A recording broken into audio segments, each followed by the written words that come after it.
Sector is clear. Give us everything we got! All wings.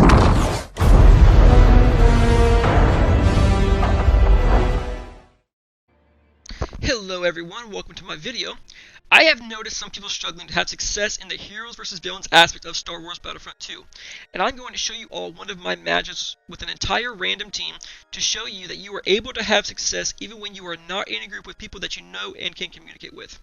I have two others who usually join me when I play, and I will record more with them in the future. I will link their channels as soon as they get up and running. We all want to show you the best way to be successful in the heroes versus villains aspect of Star Wars Battlefront 2. As of right now, our plan is to put out videos that specialize on a specific character, hero or villain, and tell you the best way to utilize their skills. We also plan to extend to other games in the future, but plan to stick to Star Wars Battlefront 2 for the time being, because it is the game we are most familiar with and gives us the best opportunity to help you improve your game. I in particular know how to best utilize Kylo Ren and Anakin Skywalker, so you can expect those videos out of me in the future. However, today I wanted to show you all how to be successful in general without having to rely on people that you know to play with. Therefore, even if you do not have a friend group that plays Star Wars Battlefront 2 with you, you are still able to enjoy the game and the heroes versus villains aspect of it. If you have any questions on how to use any of the characters specifically, or want to specialize on a specific character, please leave it in the comment section below. Okay, without any more delay, my name is Zay, and welcome to the first video of the Dirty SweatShirt Gang. Okay everyone, now we're going to get into the core of the video to show you how to be successful with a random team. To begin each match, I recommend choosing a teammate and just stick to their hip.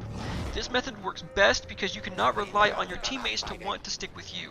Occasionally, like in my current game, you'll get a party that manages to stick together very well and you were able to see the success we had against the opposing team who often charged it individually. I see this very frequently with teams that have randomized parties. They lose very frequently because they are trying to engage a group of 2 to 4 players by themselves, and they will lose that fight almost every time. You see this happening multiple times to the other team in this video. The next thing you should do is keep an eye on your stamina bar constantly. If your bar is half full and you feel safe enough to drop your block for a few seconds, then do that until it gets charged up and put your block back up. Keeping your block up as much as possible is very important. Keep in mind though that some moves can work against you even if you are blocking. I believe the most notable of these moves is Rey's Mind Trick.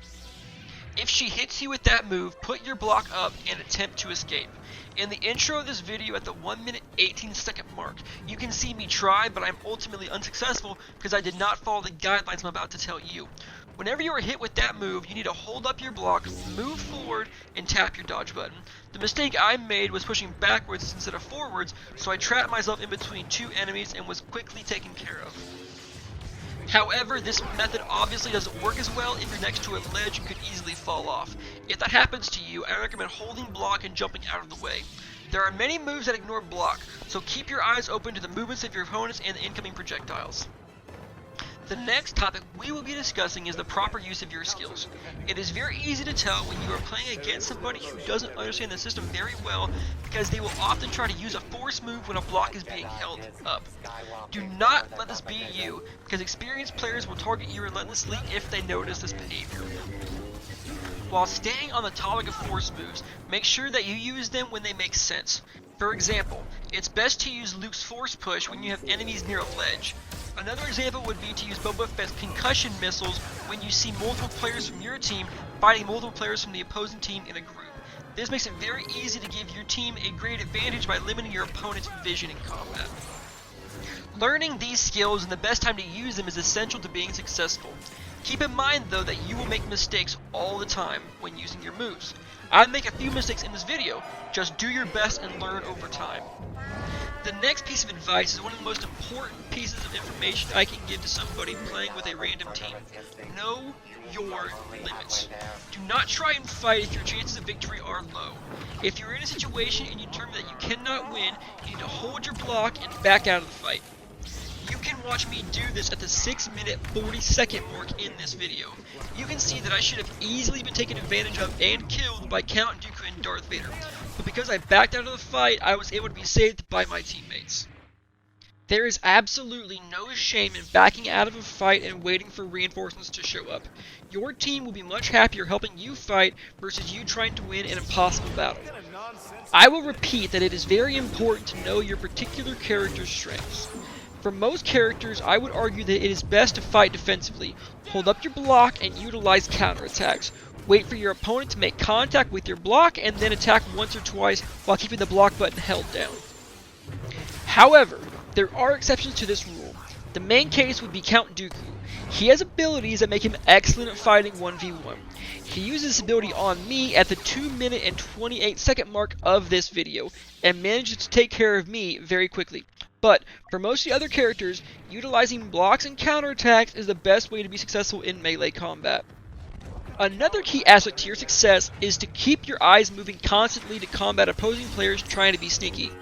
Yoda is one of the best players doing this because of his size. When he turns his lightsaber off, he can often hide behind low ledges to sneak up on players and get an early advantage in a fight. You can see me catch Darth Vader do this at the 3-minute 45-second mark in this video.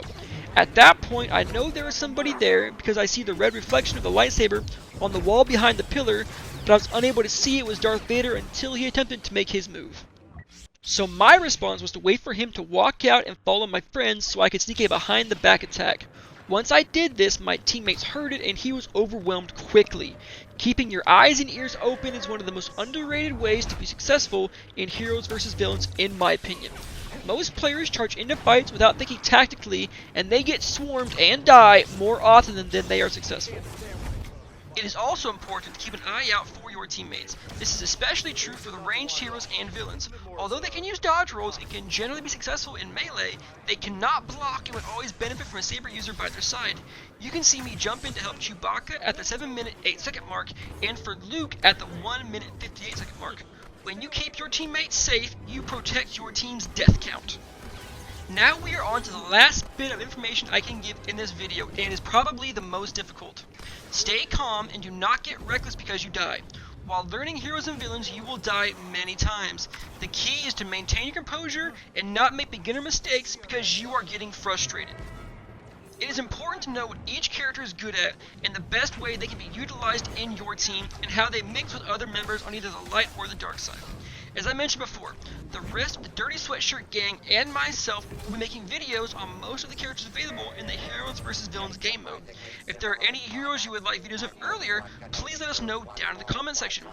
I hope that if you watched this far, you enjoyed the content I created and it was helpful to your gaming experience. Any feedback regarding the series would be welcomed. Thank you, my name is Zay, and welcome to the Dirty SweatShirt Gang.